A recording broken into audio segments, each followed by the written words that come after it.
Everyone, and good afternoon to those listening across America, Canada, US, Europe, and of course in Russia today.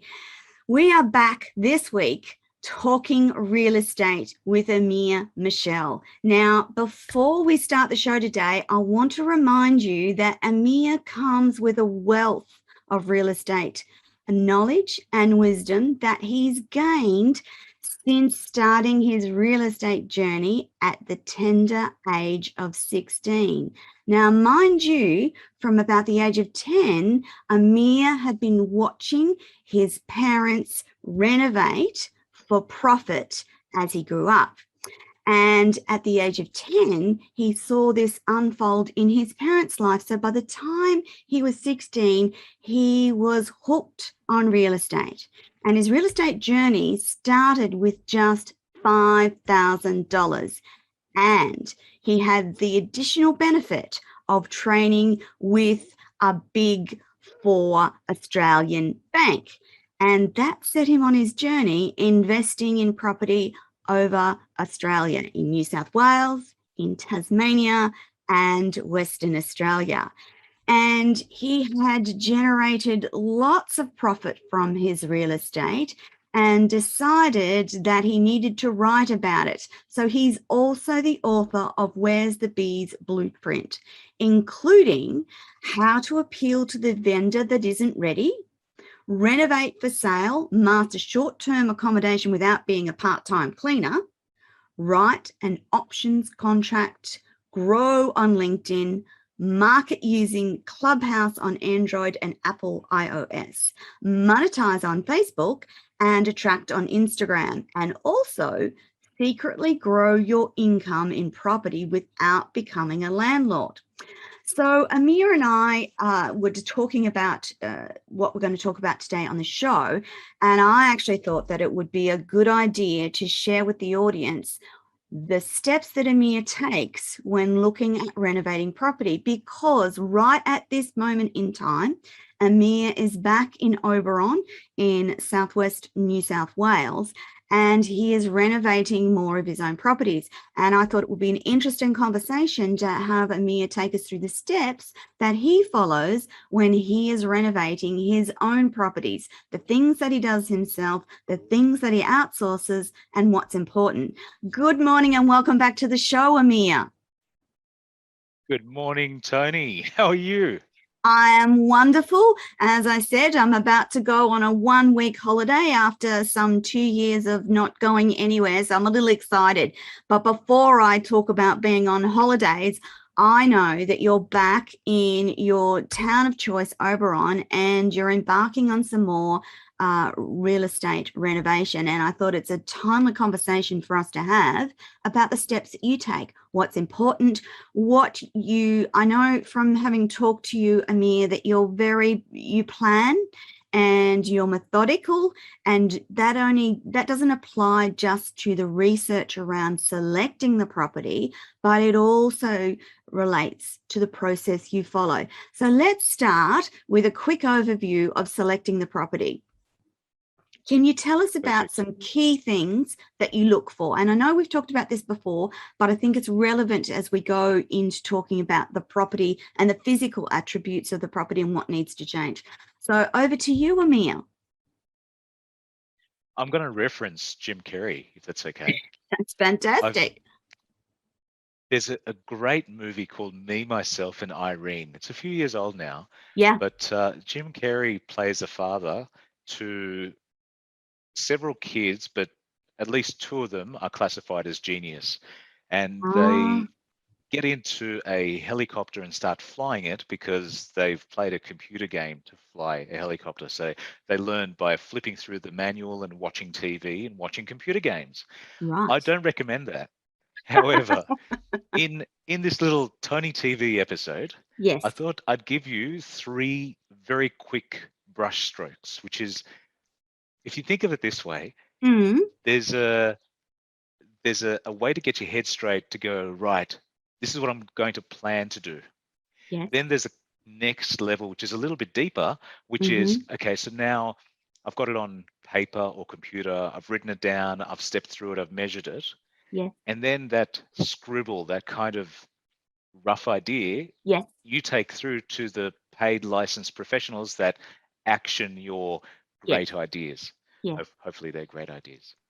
So I'm if you're sure one of they're the great geniuses ideas, Amir. that can watch, so if you can watch the Tony TV episode and then be able to do it yourself, you're one of those Absolutely. genius level people to go, right, I've learned it from TV, I've done it.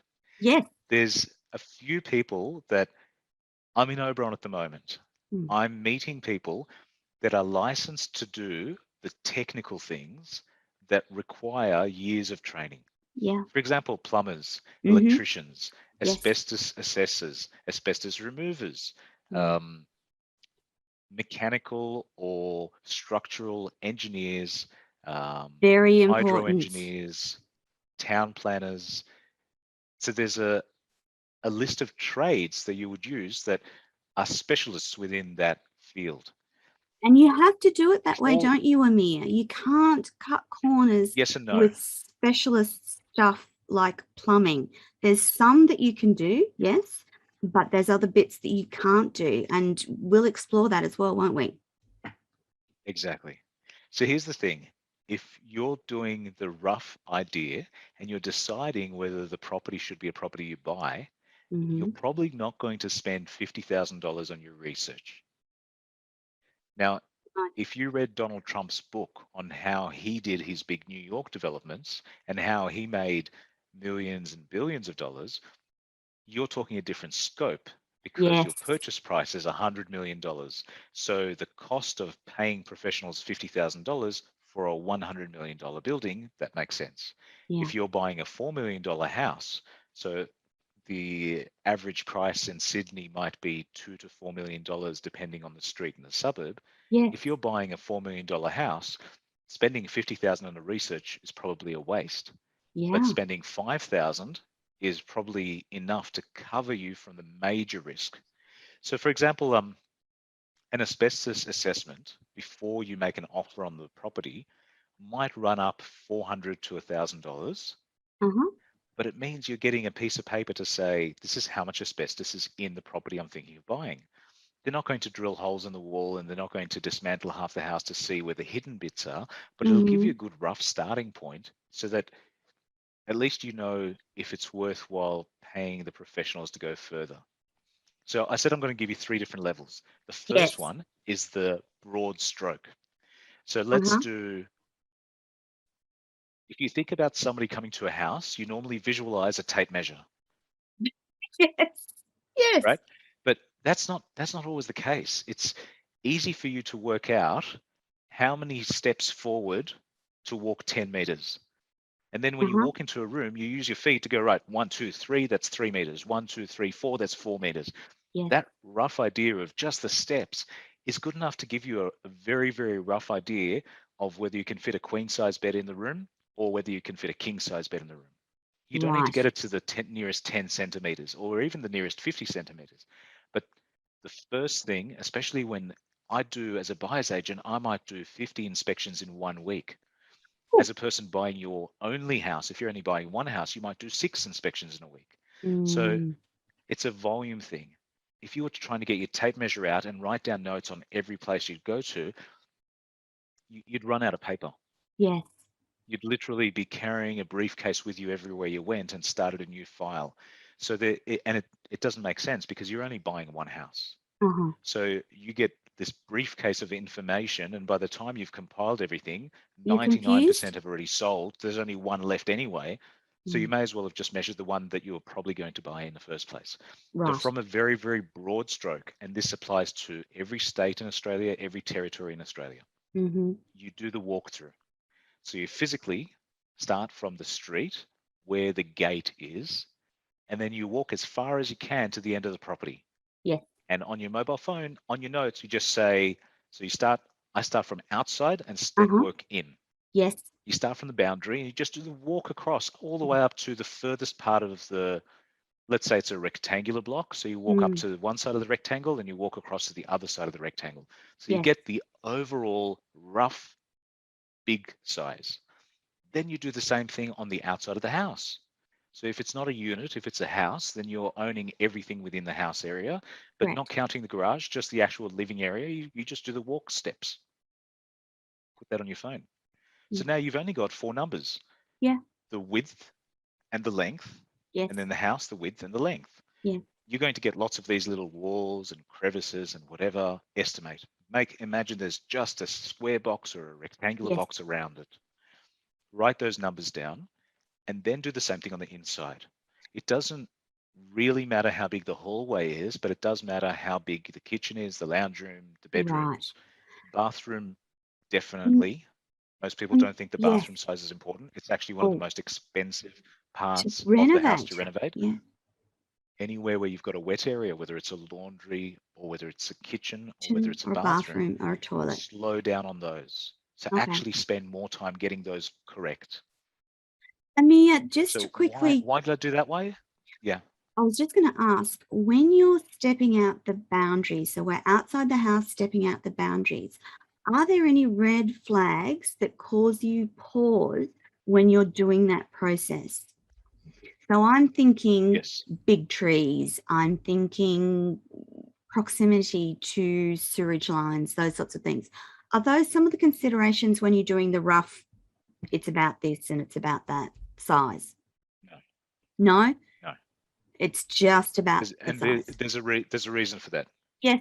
The reason is that if you want to be successful in real estate, you're always going to buy something that has either a problem or multiple problems. If you're buying a house for you to physically live in and become your primary place of residence, then it's more about how close it is to the street or to the neighborhood you want to be in. And so it doesn't really, it's more important for you to watch out for red flags. Let's say that it's the worst case scenario. You bought something with lots of red flags. There's a sewer line that goes directly underneath the house. Over the top of the house, there's power lines that are over your property. There's a swimming pool and the swimming pool wasn't done legally. There's massive trees that are all around the house and they've now got weeds growing over them, which means that the trees are dying, but because they're natural trees that are from that environment, they're native to the area, you're not allowed to cut them down. Let's say that the council has said that those particular trees form a nature canopy for animals to travel across, which means you can't disturb or move those trees. Let's say you're in a bushfire zone, and so now you've got trees right up to your house, which is dangerous, and you're in a bushfire zone. And worse than that, it's seasonal, which means you're also in a flood zone. So you're in a flood zone and a bushfire zone. And on top of that, of course, you're in a cyclonic area, so everything you build has to be built stronger. And with that, you've got termites in the area as well. So you've got trees touching your house, which means the termites can crawl into your woodwork and destroy everything. You've got a rating that says you're in a bushfire zone, so everything, your windows have to be small, everything has to be reinforced, like the worst possible scenario, right? Think of everything that's wrong. Yes. If you can see that, the other person you're going against, the other person who wants to buy the house also has the same restrictions and problems. In that case, remember you've got sewer underneath your house, so you can't even subdivide easily, right? And you've got electricity above. What do? You get a town planner and you work out how you can demolish everything and build everything to comply with the nature strip above, to keep the canopy, to make it BAL rating. BAL is your bushfire rating. You make everything cyclonic. So even if you've got all these red flags and everything's wrong, that just affects your price. And it should. So you're not negotiating on price now. Let's just think of just one thing. Yeah. You want something where the size is large enough for you to do what you want to do. Mm. So don't worry about red flags. Keep it Mm. really, really simple. Yeah. Because red Good flags advice. just translate to the money. Yeah. But your time is completely wasted if you've worked out that you need a special driveway ramp or the gate needs to be fixed. Yes. I mean, if something's going to cost you $1,000 to do and you're trying to work out the figures, meanwhile somebody else has made an offer and it's been accepted, Yeah. you've wasted your time, you've wasted your research, and potentially you've paid somebody to do an analysis on a house Yeah. that's no longer available. Somebody else has already bought it from under you. So Yeah. no, when I do the rough, literally I do the walk, Yes. and I know how tall I am. I Yes. also know when I stretch my arm out, How how tall? high up the ceiling my arm reaches. Uh-huh. So I don't quite often, I almost never bring a tape measure with me. Fair I enough. step it out, I reach up, and I can see if the ceiling is compliant. Because I Yeah. know that in a kitchen, 2.1 meters in a kitchen or in a bathroom is okay. If it's in a Mm. lounge room, I want it to be 2.4, 2.7 Yeah. meters, not feet. Yeah. So if you're looking at close to 3 meters height and you're looking at over 2 meters if I can't touch the ceiling in certain places, I know Yeah. everything's fine as far as ceiling heights go. Yes. So I really just go, what's the fastest way to get in and out of this property and keep my opinion to myself so that when I'm in the car, I can put in maybe 4 to 6 notes on a property. Yes. That's it. Distance, exterior, distance, interior, and then the number of rooms is already advertised. So Yeah. usually every place that's advertised for sale already tells you how many bedrooms, how many bathrooms. So I just write down the rough numbers because that gives me an idea of whether I have to knock everything down and start again or whether I can use the footprint that's there. Mia, does that also take out some of the emotion around making good decisions in buying real estate if you keep it simple and basic? I haven't found it to take out the emotion because Ah, it's quite the opposite. When yes. you're inspecting a property and you've got 20 people around you Mm, and you've only got a 15-minute period, yeah. you don't have time to get emotionally involved Mm-hmm. because you know that you've got your next inspection coming up 15 minutes later. Yeah. So in a way, if you don't do it this way, if you're trying to do it the traditional way of going through and just looking at everything that needs to be done, Mm, you're making a decision on the spot. yeah. Doing it in the quick way that I do it Yes. means that you're forced to go back later on and analyze everything. And as soon as you're sitting down and there's no pressure on you, Uh-huh. you're in your head. Yes. Your head starts to fill up with all these emotions. What if? What's the worst that could happen? Oh, I hope this person doesn't. I hope this person does. Mm, Or the emotions start swirling when you've got time to sit down and listen to yeah. your emotions. Yes. So it's probably the opposite. It's probably if you're doing a Yeah. rough, then because you're sitting down on your own, it gives you, unfortunately, more of those emotions that can drive you. But that's when it comes time to find a professional to, like a buyer's agent, to actually make these decisions with you or for you, whether Yeah. it's a done for you or done with you deal, Yes. because then they don't act on things emotionally. No, that's right. Whereas if you're doing your inspection and you're doing a quick Mm, inspection and you're writing down the figures, you will be swimming in emotions and you need to be able to handle that so that you're not making a decision that's incorrect. Now, emotions are mm. good as well because sometimes it's that sixth sense where you can That gut feel that feeling? something should be different. You can't Right. put your finger on it, but something's bothering your subconscious mind. And so you need to listen to that fear and go, okay, yes, there is something not quite right here. So, yeah, Okay. listen to your emotions because sometimes they're good, but you need to know when it's your own movie playing in your head that's completely not based on any reality whatsoever. Mm, mm. Interesting Okay. question, Tony. That's a I, good question. I wondered, we've spent so much time together talking about real estate. I'm really curious as to where your emotions lie in this and the process that goes into this. So rough draft, rough notes about the properties that you inspect. And then what is it that tips it over the line, one property versus another property? Is it around Right. those things that you have in your toolkit that make it a good buy? So let's go to the second level. Yes. We go one level deeper. Mm-hmm. Let's say on the Saturday morning, we inspected 6 properties. Yes. And of those 6 properties, 4 of them are physically the correct size, meaning that I Uh-huh. don't need to bulldoze, they're the correct size. Mhm. I would do a council check in that particular council to see what are their specialities. So some Mm-hmm. councils like a 400 square meter block. Other councils want an 800 square meter block as their Oh, minimum. yes. Quite often there's exceptions, but Mm-hmm. if you start playing with exceptions, your costs go up. Yeah. So just Okay. because something's possible doesn't mean you want to go down that way. Yeah. I aim towards doing a standard non-custom type of Yes. fix Yes. if I can get away with doing the standard sizes. Yes. So if your doorway is wide enough, if your kitchen cabinets are either 45, 60 or 900 or Yes. 90 Yes. centimeters, Yes. then I know that the doors that I buy are going to be the standard 45 door, 60 door and 90 door. So Mm-hmm.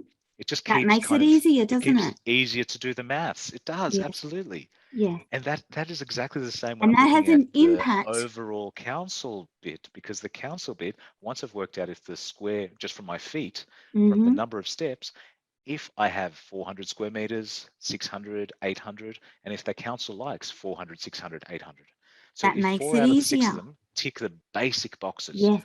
then I can look one level deeper. Yeah. If I can get a copy of the contract, the for sale contract, Mm-hmm. that gives the requests that the vendor has given to the council to say, what zoning is it in? Yes. Is it in a bushfire zone? Is it in a Yes. flood zone? Yes. Does it Flight have paths. a environmental overlay? Is it Yeah. in a flight path? Does it Yeah. have, so it doesn't give you the full assessment, but it gives you fast enough to be able Mm-hmm. to scan through page 18 or Yes. 24 of the contract. It's usually 1 or 2 pages only Mm. where you can read on what you should be worried about according to council. Yes. And once I get that, that's my second level, Mm. because realistically, you're probably going to pull the carpet out. You're probably going to either Yeah. polish the floors or change the floors. Yeah. It's kind of like a cost of doing business. You know that's going to happen Yes. anyway. Yeah. But I don't want to spend money buying a house and then twice that amount to fix the house. Yeah. So if there's something underground or something that is obvious to everybody who lives in that street, except for the person who's just visiting, then Yeah. I want to know that in writing, because it'll just mean I don't waste time on it. So Yeah. that's the second level. The first level is the quick walk around, Yeah. just step and reach up. Yeah. The second level is take that and have a look at that council's website and just see what council likes, because Mm-hmm. that'll make it easier for me to approach council in 2, 3, 4 years time to say, we're doing this, we'd like to do that, can you approve it, without them asking me to provide experts to say that even though we don't approve of this, here's the reason why we should approve. I mean, it's an argument that's possible, but why would you? Mm. Yeah. Yeah. I mean, if you know that the council likes their blocks in 4, 6, or 8, or whatever configuration it is, and you happen to be looking at a 16 square meter, the question is, you know about the 4, 6, and 8. Does it correspond then that an 8, 16, and so forth makes good sense as well, doesn't it? I love that question, Tony. It's loaded. Yes. So does it make sense? Does it make sense? There's 3 things that come to my mind when you ask that type of question. Uh-huh. The first one is, from a historical point of view of that street, Yes. there are some things that have a memory of architecture or have some bad influence in that street or house. Right. So if you're not a local or you're new to the area, you might not know the stigma attached to a certain street. Mm-hmm. The most common Yes. 3 are commercial or industrial sites that were used for something that's not morally accepted. For example, there was one, I think it was 20 minutes from where I am at the moment, which was Mm. used as a pig farm, a slaughterhouse. Oh, okay. And this isn't a value judgment on whether No, animals no. should be farmed or not, but if there is It has a contamination of the negative. soil, or if there's a smell, or if people are Yeah. used to remembering something a certain way, Yep. in that suburb you're building in, it has a stigma, a memory, a Mm. bad memory. Stigma Yeah. meaning a bad memory, Yes. not Yes. just a memory. Yes. Um, so that's from an industry. And those industries might be industries that cause a smell, industries that are morally No debated. For longer. Yes. example, the new cannabis, or Yes. so at the moment, cannabis growth, legal cannabis, not illegal, um, legal prostitution Yes. especially in Victoria. Red So light there are some districts. things that are morally debated. Mm-hmm. Some parts of the population might agree, some parts might disagree, which means that if Makes you it in the future want to difficult. sell something, Yeah. you can only think about half the population, or Uh-huh. whatever population agrees or disagrees, Yeah. that's going to be your buyer at the end. Yeah. So it becomes a little bit unpredictable when it comes to the valuation at the end. Yeah. Um, they're the two most common. The third one that people don't like to talk about but needs to be talked about is I if there think I know. was a yes, A bad outcome, a murder, a fire, yeah. something terrible has happened in that house. So That's going if to there make it was a difficult. death or a Yeah. violent crime in that area, Yeah. even if it's not that house, but the house next door, or Right. if there was a dangerous bikie gang, or a dangerous crime element, or a dangerous drug element that either used that No. house or the house next door or the house across the street, a new person in the area would not know. No. And the real estate agent representing it, the selling agent, might not Yeah. know, especially if they're not a local. So they might look at the house, and when they interview the person selling the house, they ask the question, was anybody murdered here? Was there a violent crime? The answer is no, because it happened next door. But in that Uh-huh. suburb, there's a stigma. So in that Yeah. suburb, people know. Yeah. So that's the thing, that it's really more of a deeper question. But Mm. the when you're looking at Definitely. something and the rest of the numbers stacked up, and you've done your walk around, your number one, and then you've And done your you, number two just to see the yeah. council things, and you've read the paperwork, the number three, the more in depth, you would probably interview somebody who's been a business there for a long time. Um, You would ask the right questions from somebody who's not involved in the sale, because the selling real estate agent they're going to tell you is what on you the want to side of the hear. seller. They're going to tell Mm. you, well, they're going to tell you perhaps in a sugar-coated way that, Correct. oh yes, it was this, but now it's been regenerated, or now it no longer has the stigma. And if you ask somebody who's a Mm. local, they'll tell you their point of view rather than trying to sell it to you. So Mm. they're more likely to not sugarcoat it. Yeah, that was my next question to me is how do you get to that level of conversation about an area or specifically a house? And you're saying it's to talk to the locals about the area and the house. It's probably the 10th time you're visiting. So when you're visiting a Yeah. town, you're going to go to the same restaurant, you're going to visit the same types of places a few times. And if you're a Mm. stranger, you show up once, they don't know you. But if you're Yeah. friendly and you've been there Yes. 5 times, 10 times, it's natural to get to that conversation where you're just talking about history, or you're talking Yeah. about, oh, I'm thinking Yeah. of this. What do you think? Yeah. You wouldn't, just tap a stranger on the No, no, shoulder, but you do get no. to know people. Yeah. So Yeah. it's more of a case of, if you're on a 3 month or a 6 month real estate journey to buy something, you've Mm. already picked the suburb ahead of time, and now you're spending time within the same township or the same city. Yeah. You'll get to know, the streets as if you're a beat Yeah. cop. Yes. Yes. And that's good. That increases the knowledge that you have around the property. So Amir, I digressed from the outside. Now we're talking about the inside. You've gone through the steps, first, second, third, in terms of depth of level of knowledge around this particular property, and bang, you've decided that this is Yep. the house, this is the block, this is where I'm going to buy. And then what happens? So I'm going to give you something for people Yes. who've been watching this for half an hour and they're stuck with this so far, because at least we know that these are your loyal listeners. Yes. So here's a little tip. never announce what your plans are for the property in front of the real estate agent or in front of anybody else who's looking at the property, because it's Ah, going to push up the price. If you can, keep it arrange to an yourself. inspection on a different time after your open house inspection. So arrange an inspection just with the real estate agent or the owner where there's Mm, nobody else with prying eyes. yeah. At that time, I take with me a laser measure. Why? Ah, Because it means I can go click, click, click, click, click, click, click, click, click, click, and it's really and quick. I don't write anything. What do I mean by that? I have my mobile phone in one hand, Mm, I have my laser measure in the other. yeah. I measure, Click, take a photo of the photo. screen, measure, take a photo of the screen. So I've got in sequence. So I work Mm. in either a clockwise or an anti-clockwise system. Yep, I that go was in my next sequence because question. you just go Start at the right, front of the house. next, Yes. keep walking through. If you can Yeah. turn right, turn right. If you can't, keep going. If Yeah. you can turn right, then go click, click, click, click, keep going. If you can turn right, and you just use, it's called the right-hand algorithm. If you've ever Mm. been in a, one of those big labyrinths, Yes. Yes. so Yes. in Oberon, there's a garden called Mayfield Gardens, and they've got one of the most Oh. incredible labyrinths.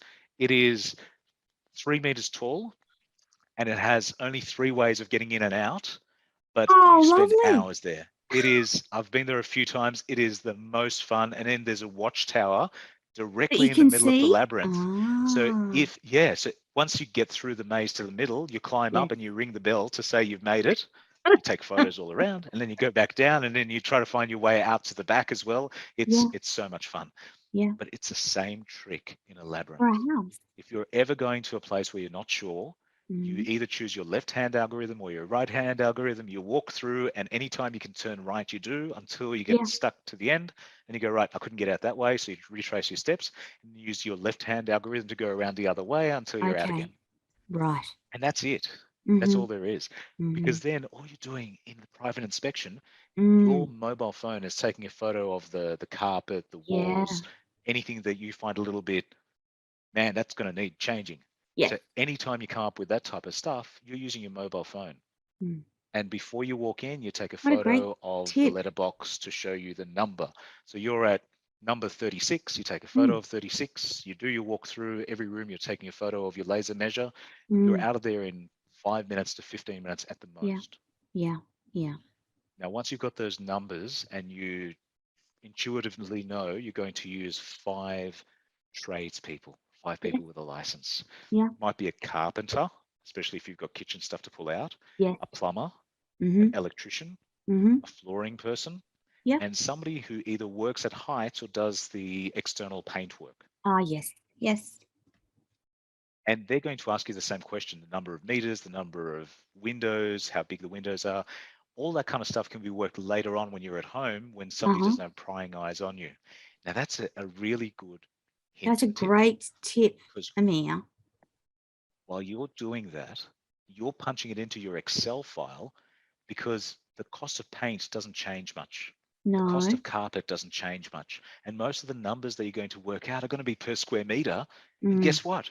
Your rough number already gave you the external of the Mm. house. Mm. So you already know that Yeah. the height from the eaves to the bottom of the house is the only thing you haven't measured before. So when you're there with your laser, you're measuring the height of the Height as ceilings well. rather than doing the reach up. You're measuring the Yeah. real height. Yeah. All the other numbers you already had from your first thing. Yeah.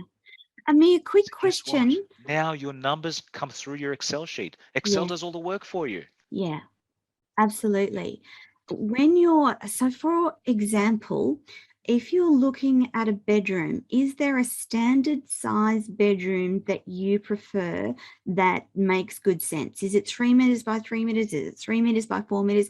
Are there sets of numbers around, say, bedrooms, bathrooms, etc., that cause you to go, it's a bit tight, or that's not quite going Yeah, to work? Are they, is that something that you take into consideration as well?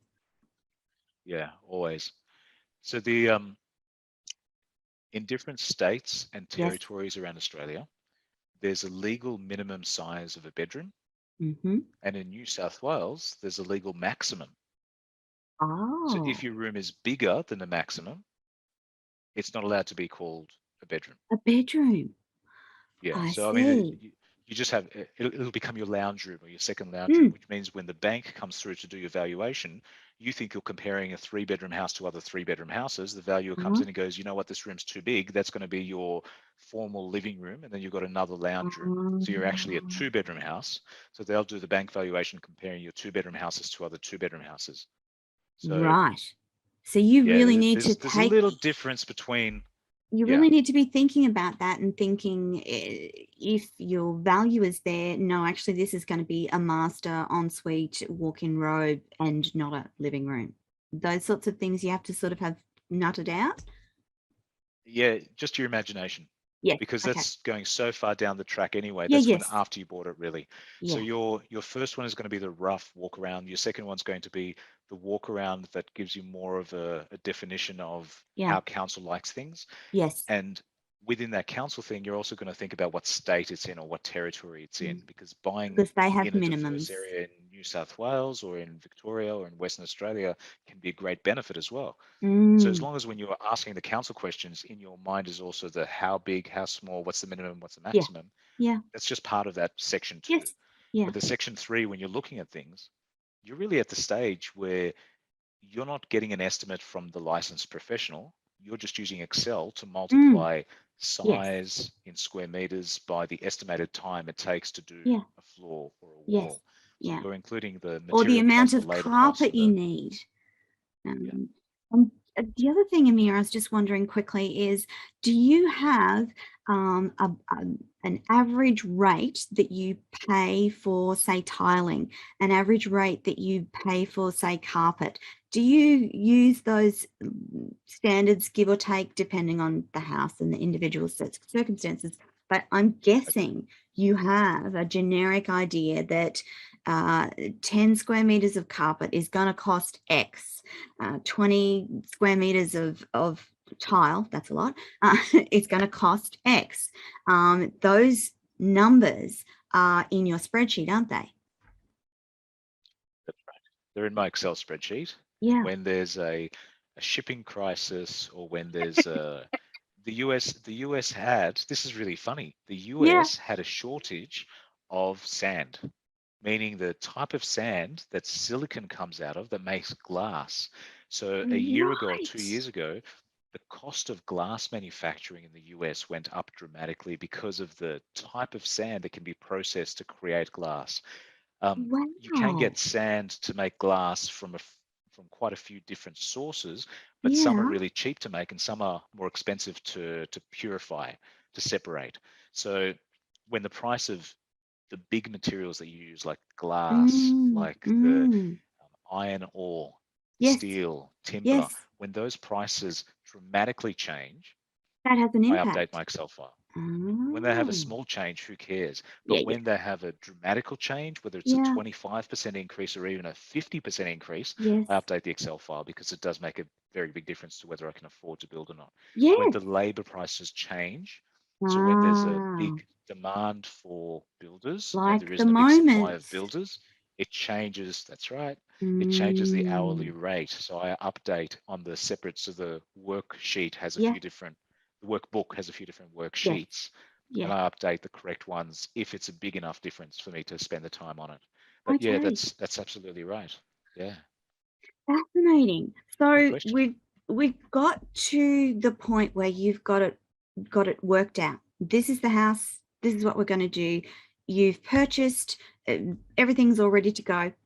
You're about to start doing those renovations that you thought about way back when.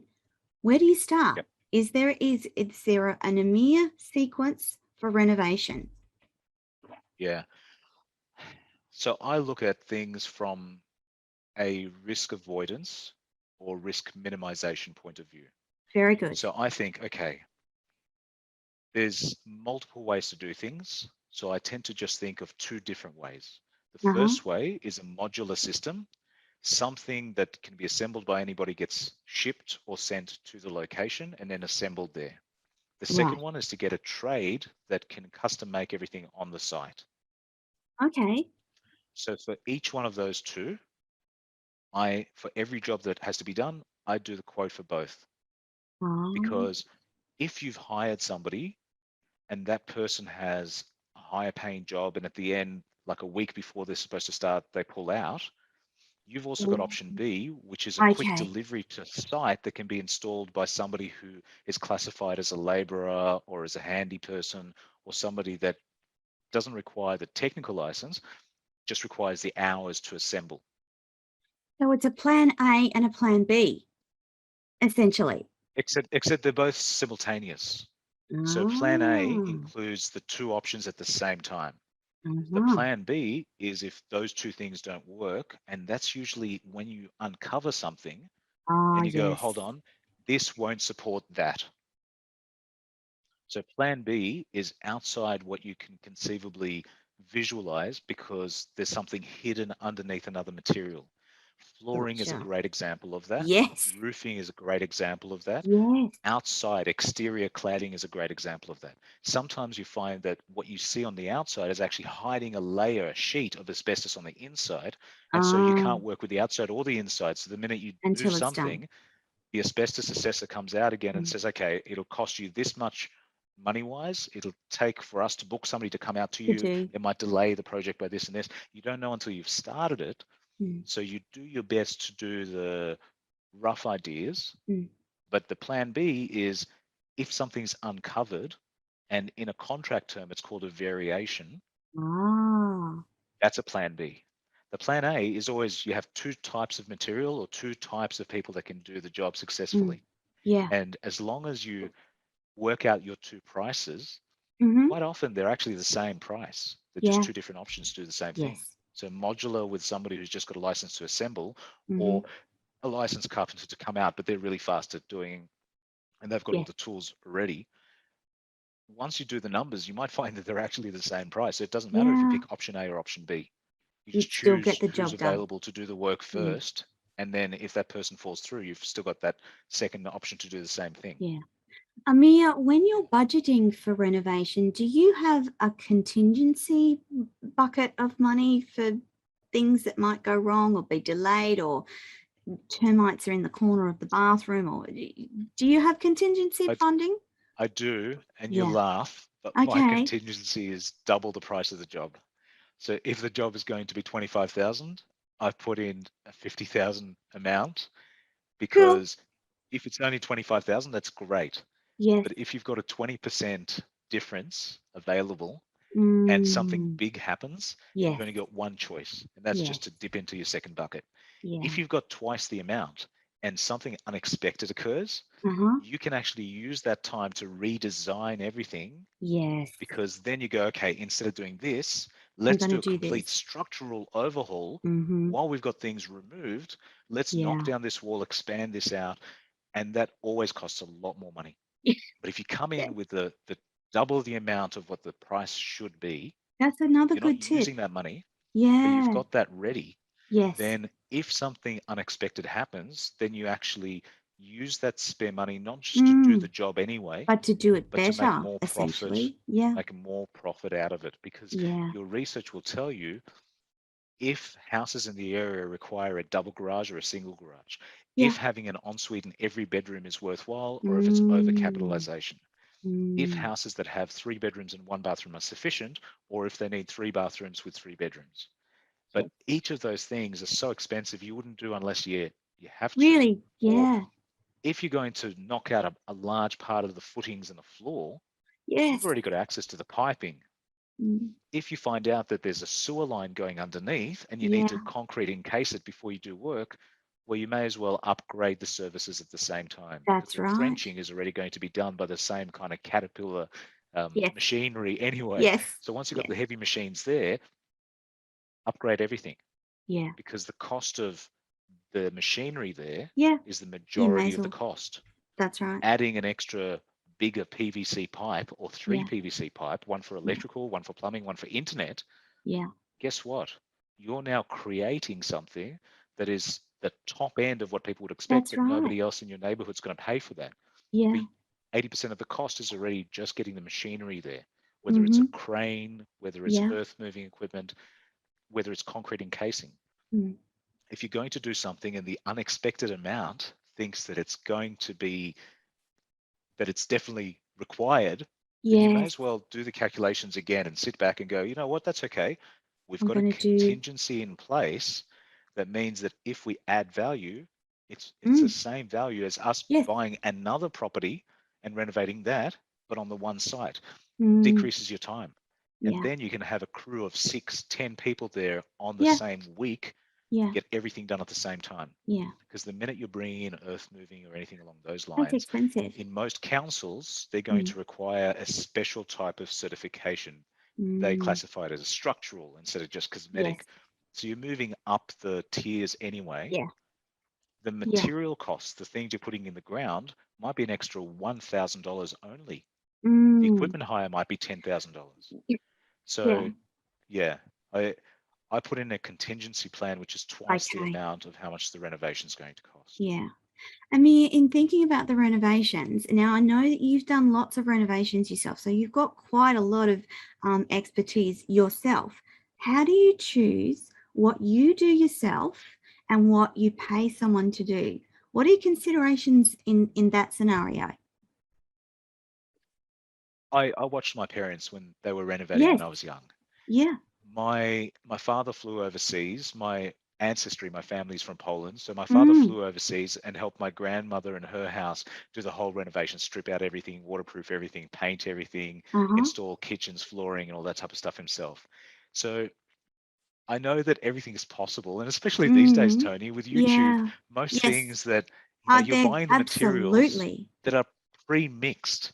Mm-hmm. So unlike the olden days when dinosaurs Mm. roamed the earth and I was Yeah. young, You're not that you old, don't need to Amir. know the well, you don't need to know the mixture of Yes. how much sand to cement, how much mortar with water. It's on the bag. So you buy the Mm. bag and it tells you what to do. What to do. So the chemical composition of the stuff that we buy as the material to mix is Mm. so consistent across Australia, and the box or the bag usually tells you if your temperature range on the day you're Is mixing is this? between this and this, add that much water. If it's this, so as long as It's you're pretty. patient, Yes. literate, and have an Mm-hmm. internet connection for check Yes. the Check hints and YouTube. tips to make your life easier, Yeah. there isn't anything that should really scare you unless it requires a special license. So for example, I wouldn't Asbestos. mix asbestos, for example. I Yeah. wouldn't mix concrete if the concrete was for a footing, which means the base Oh. part that Mm-hmm. holds a timber or Yeah. holds a steel frame that Yeah. supports a corner of the roof. Right. Because you have to do a sag test. You have to do a test of the concrete, Mm. like put it in, then Yeah. test it to see if it Yes. slides down. Yeah. Well, they're very specific Yeah. measurements of how long drying times are. So Yeah. it might be mostly hard within 28 days, or it Yeah. might achieve 80% of its strength within 28 days, but you Mm-hmm. don't want a green slab, meaning that hasn't fully cured or That's fully right. You dried, don't. because after 6 months is the strongest it can be. Yeah. So if you're doing something that requires technical things, whether it's plumbing, electrical, asbestos Mm-hmm. removal, or some of the working at heights or working in a Yeah. confined space, The you're going to get scaffolding yourself in a and yeah. situation where you're putting yourself at risk. It's not worth any money. I mean, Mm. health, the doctors get paid a lot. So if you Mm. end up having to spend a Yeah. week in hospital, it's not Yeah. just the time off work, but the amount of money Everything you're else. saving yourself Mm. by putting yourself in a risky situation. One accident every 10 years wipes you out Mm. for 100 years. Yeah. So Yeah. it, Yeah. don't be silly. And your insurance won't cover it. If you're doing Mm. something illegal and you hurt Yes. yourself, it doesn't matter if you've got health insurance. Your health Yes. insurance will not kick in Yeah. because they'll recognize you did something that was You shouldn't illegal have done. without a Mm. license. Mm. So you shouldn't have done it. So yeah, I do when I do the renovation stuff now, Tony, it's the equivalent of somebody who is the muscle, as in I can carry the Okay. bricks from here to here, I can Okay. carry the timbers from here to here, I can Yeah. push a wheelbarrow from here to here. Yeah. So it's the non-technical What about the stuff that. painting? Do you do the So painting you don't need a painter's license to do to do painting. the painting? Right. I I don't work with oil-based paints. I work with water-based paints. The difference between the water-based paints and the oil-based paints is drying times, the way that you clean up your Clean up. brushes. Um, I I have So I went through all the training to get my asbestos license. So I've got a Oh, Class B and a wow. Class A and a supervisor's Yeah. training module under my belt, so that Yeah. I can go work for You somebody in can a check. demolition crew that removes. But I just don't do that stuff. But I went Yeah. through the Yeah. training for the Yeah. compliance for all So that you type of stuff. knew. It's just not my full-time job. Yeah. But because of that, my gear, so when I look at my toolbox, I've got separate Mm-hmm. toolboxes for asbestos work, separate Yes. toolboxes for painting work. Yes. So I've got the whole respirator with the, Yeah. the battery powered Yeah. side pack that Yeah. has the Yeah. fans, and, you look like you're in a full COVID Face. suit. I'm Mm-hmm. in the orange Mm-hmm. coveralls with a full Hazmat. face Yeah. Yeah. mask. And Yeah. They're not very so pleasant to I wear, can, but they're not bad. Like if you get the good quality ones, they're I better reckon than they're wearing any hot. jumper or. You see, you're in Queensland, aren't you? Yes. Yeah. 2 Yes. degrees in Yes. Oberon. Yeah. Okay. Gotcha. Who Gotcha. needs a jacket? You don't need Yeah. a jacket. You Yeah. don't need a jumper. Yeah. You got a Yeah. hazmat suit. Yeah. So yeah, they're great insulators. Yeah. I mean, I don't mind painting, but I just don't, ceilings just really irk me. I Yeah, can I don't paint do ceilings. walls until the Yep. cows come home. That doesn't worry me, but ceilings just, I would pay someone to do ceilings every single time just Yeah, because they're just not nice, really. Italy. They're Yeah. not nice. Look, I've had times where I've done both. I've paid somebody to come out and do a ceiling. I paid somebody to come and do walls. Yeah. Um, I love to multitask, Tony. Yeah. So I listen to Tony TV, or I put Yeah. on a YouTube channel, Yes. or I listen to a Same. seminar on something that interests Yes. me. And while that's going on, I've got my headphones on, or Yes. I've got a speaker. So I've Yeah. got some waterproof speakers that I can use on a painting site, so that if saying water-based Ah. paint splashes on them, I can rinse Yeah. them off. Yeah. But because you always get like little, Yes. as you're Splatters. rolling, you get little Splatters. splatters, little dots everywhere. So Yeah. so Yeah. for me, I multitask when I'm painting, but quite often I just pay somebody else to do the painting. Yeah. But if it's a place that's remote and I know I need to You might. drive there to help Yeah. as a buyer's agent, somebody else in that suburb, then apart from my 3 hour drive that I Yes. get great podcasts through anyway, Yes. when I get there, if I'm staying there overnight, I might choose to work on somebody's site with their permission. So I've got the construction white card, which is like the occupational health and safety Uh-huh. certification to say I'm not going to fall in a ditch. I know what to not touch. Yeah. All the really important safety stuff. Yeah. So I'm licensed to work for somebody else as long as I'm just a laborer or a Okay. painter, not Yeah. just, but if I'm a Yeah. laborer or a painter, yeah. So I Fantastic. I pay people to do the stuff that I don't want to do or that I'm Good. not licensed to do. Good. But yeah, I like multitasking. And on that note, we are completely out of time again. Amir, thank you for sharing. There were some great tips in the show for people who are listening and wanting to renovate themselves, or renovate themselves with the help of the appropriate professionals and licensed people to do the bits that you can't do. Amir, thank you once again for sharing your renovation knowledge with the audience today. I can't wait. We'll be back next week with another show with Amir, talking about real estate in all things from buying, selling, options, and renovations. You'll hear it here first. Amir Meshel, thank you so much for being on Tony TV today. We'll join you next week again for another show with Amir Meshel, real estate agent. Thank you, Amir.